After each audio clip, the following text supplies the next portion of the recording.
अजपा जाप 4 वर्ष तक सावधानी से कर लिया जाए तो मुझे इसका जो अनुभव हुआ है परम दयालु नारायण की कृपा से कि उसे 4 वर्ष में भगवत साक्षात्कार हो जाए। नारायण स्वामी को 4 वर्ष में, तो कह रहे नारायण भगवान की कृपा से इस दास को जो अनुभव हुआ अजपा जाप से 4 वर्ष में भगवत साक्षात्कार। पर अजपा जाप एक अलग है जो निरंतर चलता रहता है, चलाना नहीं पड़ता है। इतनी व्याकुलता इन महापुरुष के अंदर थी और इतने असंग थे।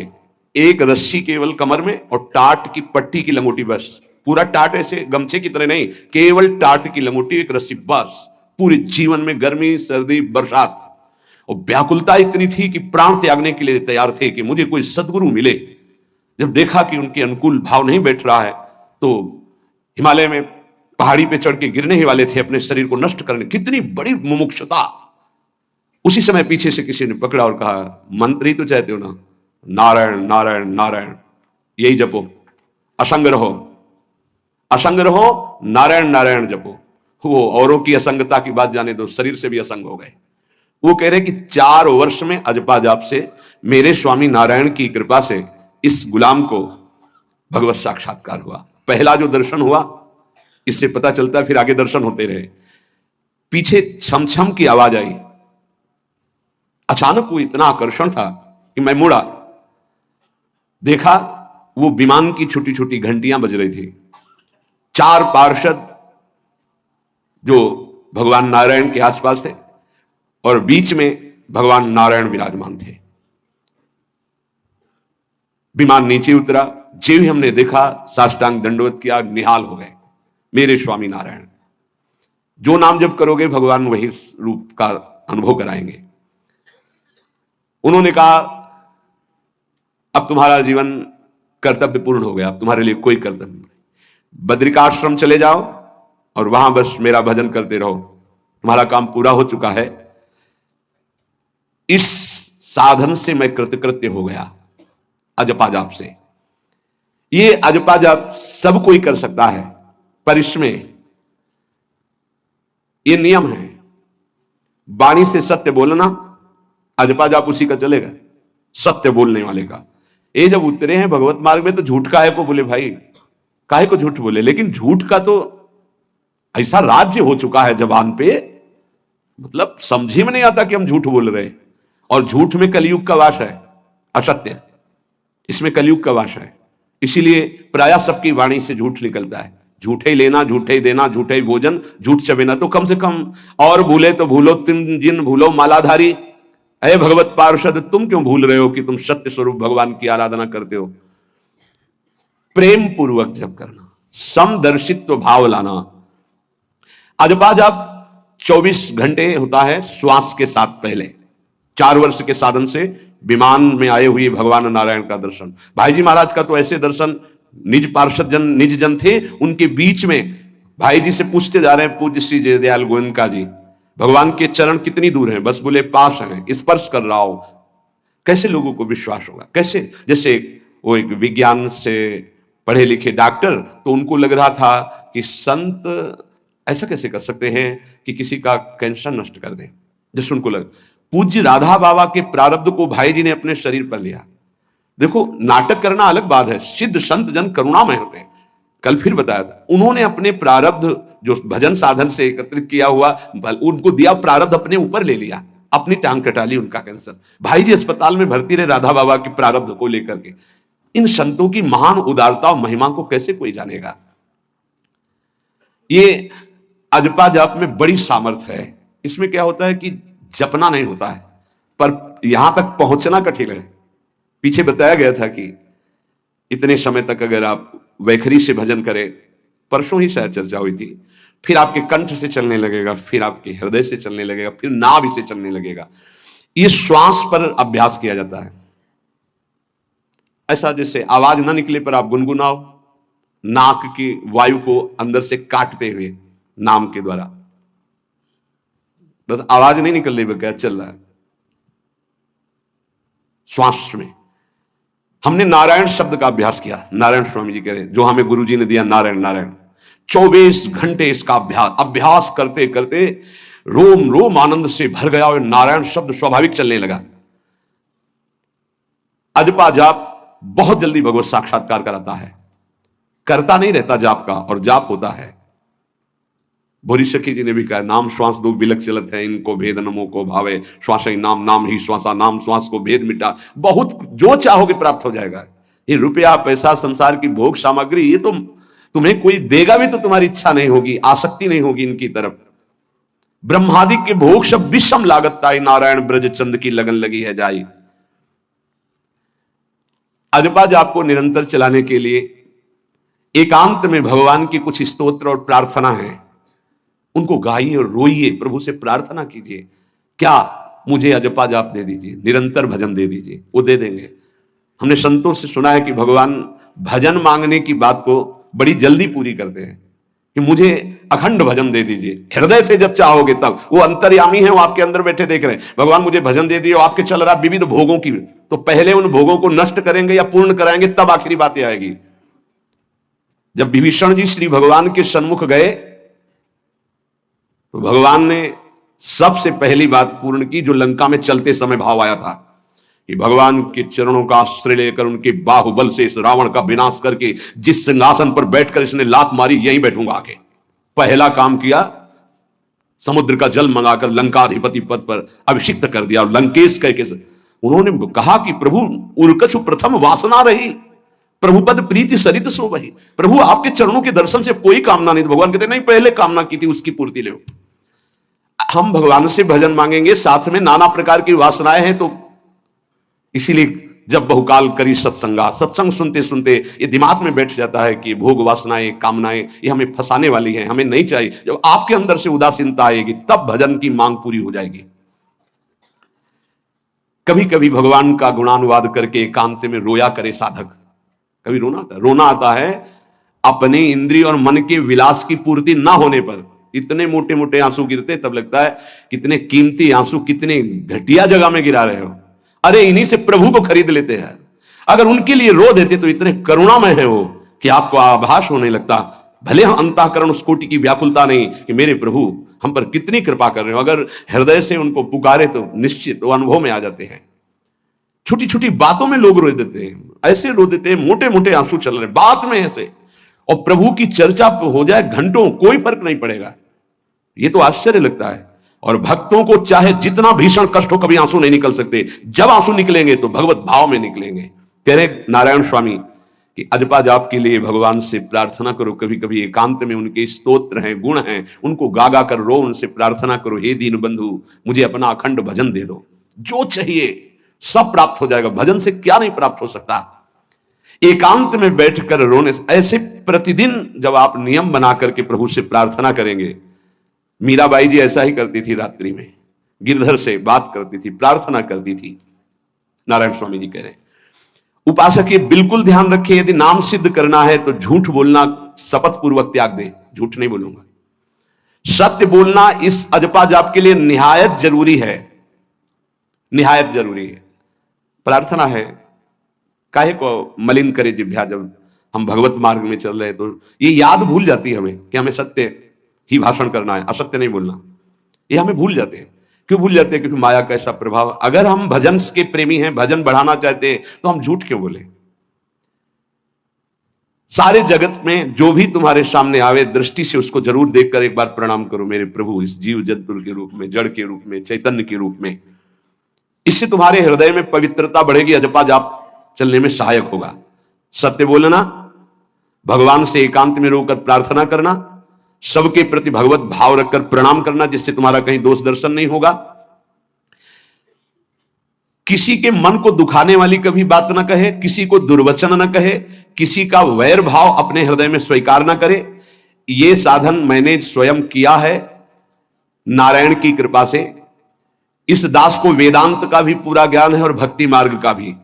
दोनों का आखिरी भाव समदर्शिता है, चाहे भक्ति से चाहे ज्ञान से। सब में ब्रह्म देखना, सब में वासुदेव देखना, सब में इष्ट देखना। भक्ति विषय में भजन और ज्ञान विषय में नारायण, ये दोनों बात भक्त में होनी चाहिए।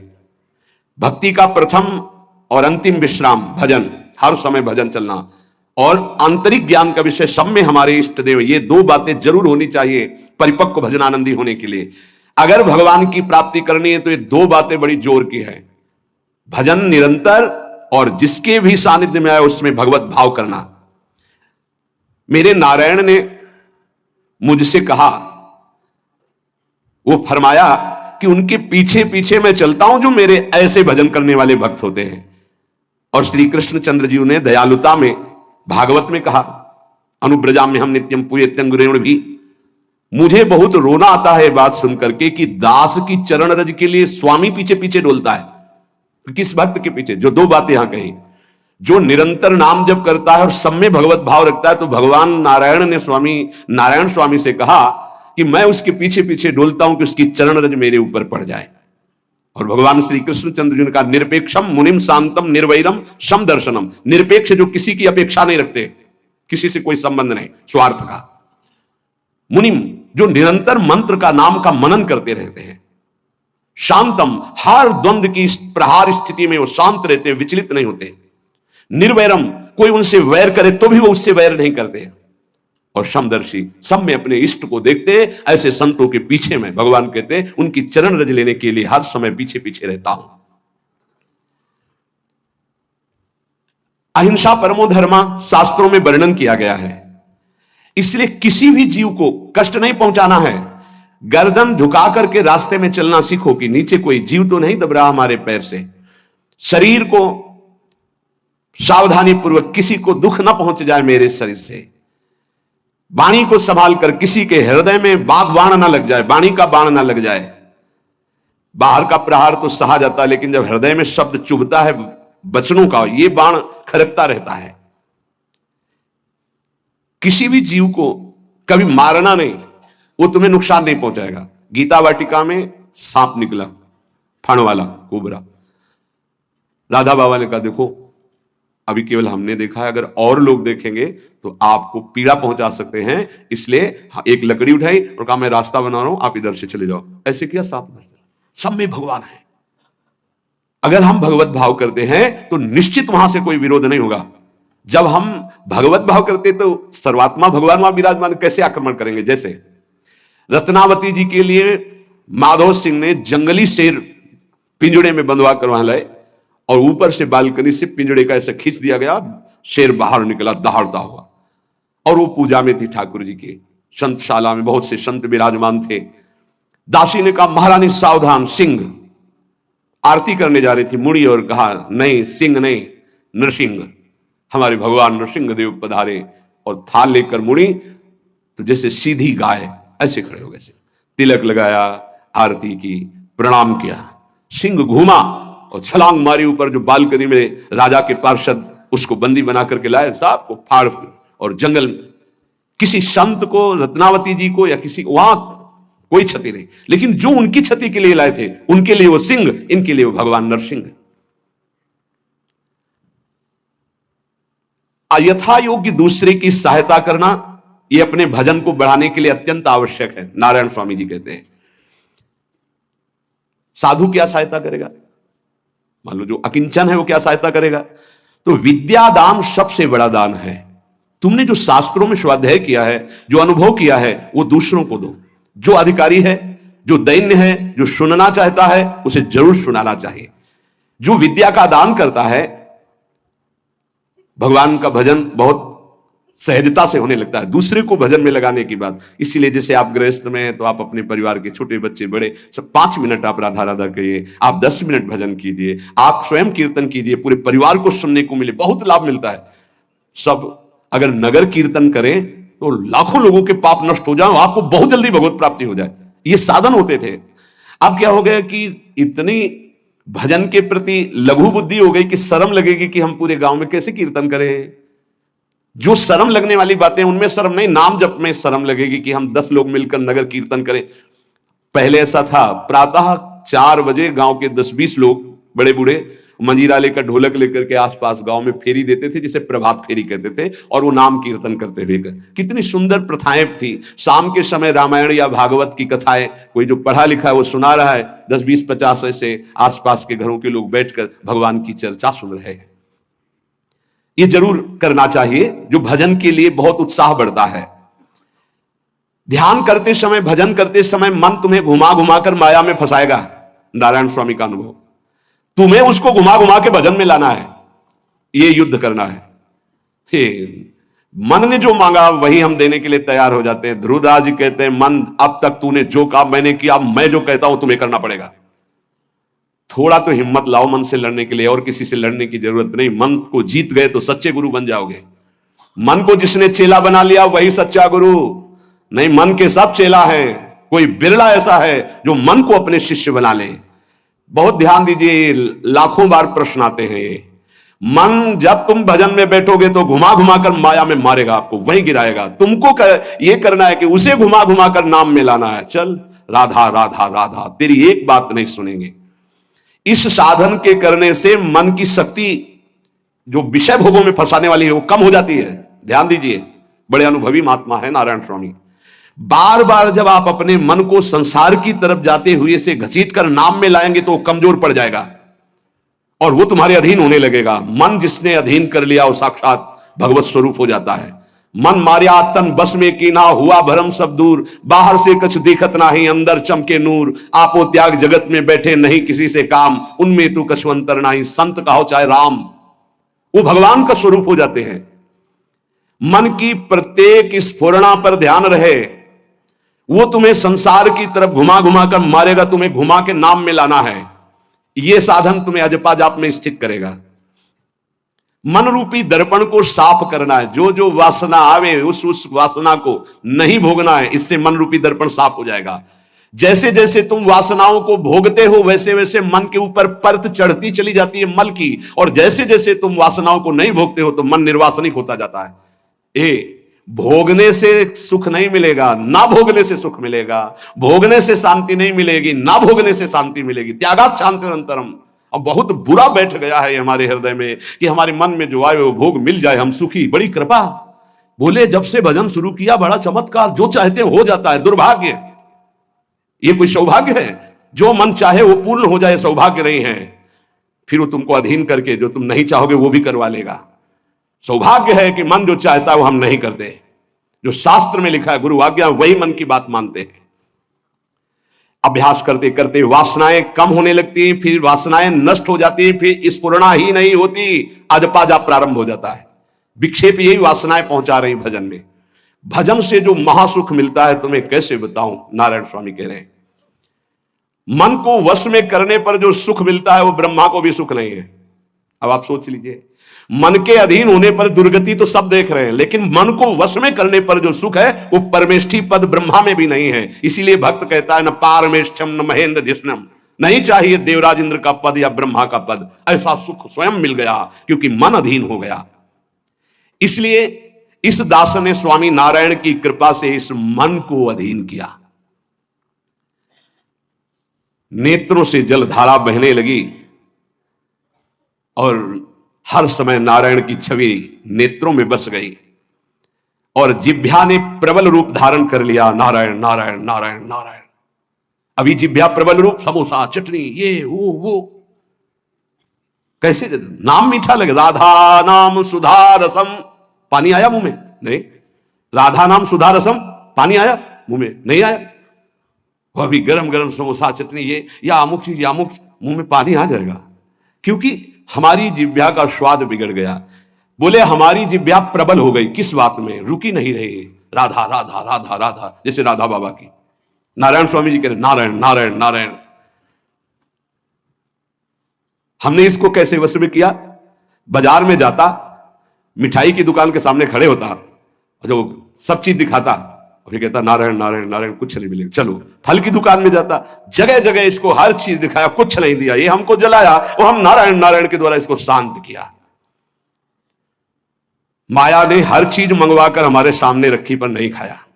ध्यान दीजिए, महापुरुष अपने इसको लिखने के पहले उन्होंने लिखा है कि मैं कोई लेखक नहीं हूं, मैं उन साधकों के लिए जो भगवत साक्षात्कार करना चाहते हैं उनके लिए रात्रि में अपने प्रिय नारायण का भजन रोक करके कुछ बातें लिख रहा हूं। अगर इनको स्वीकार करोगे तो आपका भी अजपा जाप चलने लगेगा, आप भी भगवत साक्षात्कार कर लेंगे। जब हमने देखा कि बहुत सुंदर सुंदर भोजन बन करके हमारे सामने माया भेजने लगी, नारायण भेजने लगे, ऐसा नहीं कह रहे, देख लो साधक की चतुरता देखो। माया हमारे सामने अच्छा अच्छा भोजन पकवान, पर मैं कभी उन अच्छे भोजन को नहीं पाता, मामूली साधारण उससे निकाल करके भोजन पाता। जितने सिद्ध हुए हैं उनकी रहनी यही है।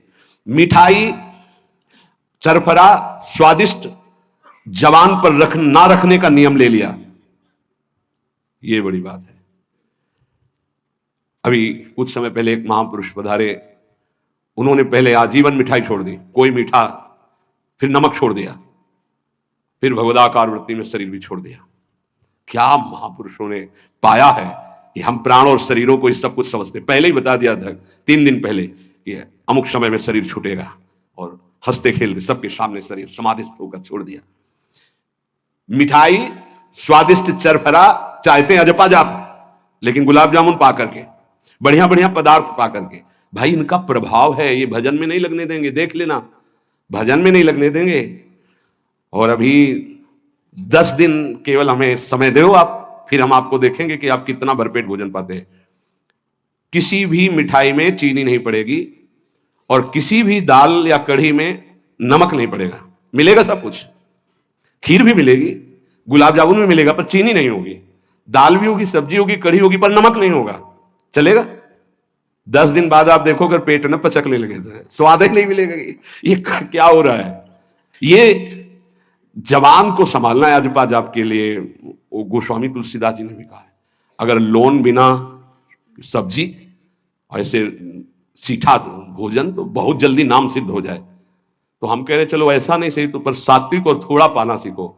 देखो माया की व्यवस्था में कमी नहीं रहेगी, व्यवस्था तो बहुत जोर की होती रहेगी, आप चिंता ना करें, खाते खाते मर जाएंगे, भोजन कम नहीं होगा, ये सृष्टि का क्रम है। आप अपने, अगर जिह्वा को आपने विविध प्रकार का स्वाद दिया, तो इस दास ने जो अनुभव किया कि नाम जप नहीं चल पाएगा निरंतर। नारायण स्वामी कह रहे हैं, देख लो नाम चलाना है या रसेंद्री, थोड़ा नमक कम हो, नमक डलवा। अरे यार कभी कभी तो साधु को ऐसा सौभाग्य मिलता है कि नमक ना हो, कभी ऐसा बिगड़ा है, चुपचाप दबा की प्रसन्नता से मन की इंद्री को, नहीं शांत, कैसा भोजन, बहुत प्रसाद, बहुत सुंदर था, कभी ऐसा नहीं, कभी नमक ना हो, कभी कम नहीं मांगना चाहिए, कम से कम थोड़ा तो कभी कभी अवसर मिले ऐसा। कभी खीर बनाओ चीनी ना डालो, देखो ना बिल कभी ऐसा, फिर देखो खीर कौन मांगता है, एक दोना के बाद मान लो उपदेश हो गया कि तो एक दोना के बाद खीर नहीं, वो अजपा जाप के लिए खीर मना है अजपा जाप के लिए। ये रसेंद्री का विलास बहुत विचित्र है।